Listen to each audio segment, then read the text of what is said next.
Sis, can I speak to your heart for a moment? I see it. The heaviness you carry that no one else can see. The weight of grief that sits quietly inside you, like a shadow following every step you take.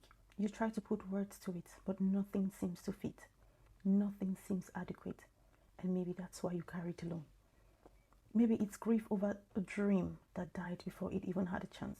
Maybe it's grief over the life you thought you'd have, the plans that fell through, the opportunities that never came. Maybe it's grief over relationships that ended, love that betrayed, or friendships that faded away. Maybe it's grief over who you thought you were and who you've become in the silence of survival. Sis, this grief may not have words, but it has a name. It's called loss. And even though no one else may understand it, God does. Psalm 34 verse 18 says, "The Lord is close to the brokenhearted and saves those who are crushed in spirit." Did you hear that? He sees you. He knows your grief. He feels the weight of your sorrow even when you can't find the words.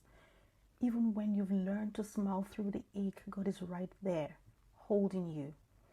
Think about Jesus in John 11, when he came to Mary and Martha after Lazarus died. Even though he knew he could raise him from the dead, Jesus wept. Jesus wept.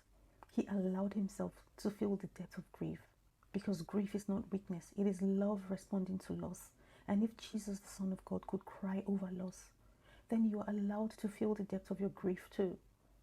I know grief can make you feel isolated, like no one else can understand. Sometimes it whispers lies to you. You should be over this by now. You should be stronger. You should move on. But sis, there is no timeline for healing. There is no deadline for sorrow. Grief is not a sign of failure. It is a mark of having loved, of having hoped, of having lived. Even in the grief, there is hope. Romans 8:18 reminds us, "I consider that our present suffering are not worth comparing with the glory that will be revealed in us." Sis, even in your darkest grief, there is a promise of restoration. There is a purpose unfolding, even if you cannot see it yet. Carrying grief silently is exhausting. It can feel like you're walking through life with invincible chains, but here is the truth. Grief does not have to define your narrative. It does not have to write the ending of your story.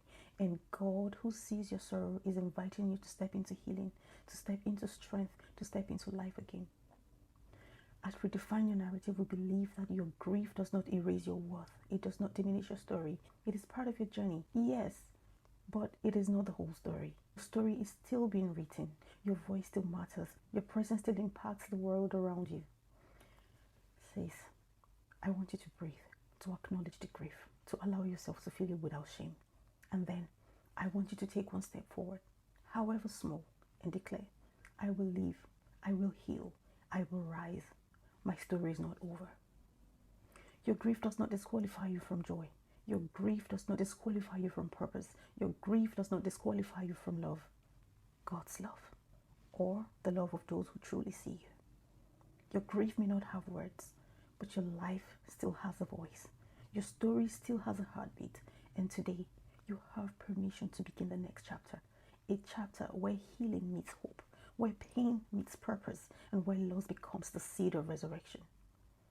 So lean into God's presence, lean into your strength, lean into the truth that your grief, your sorrow, your quiet tears, they are all seen, they are all known, and they are all part of the powerful, beautiful, ongoing story that you are here to live. You are not defined by what you've lost. You are not diminished by what you have endured.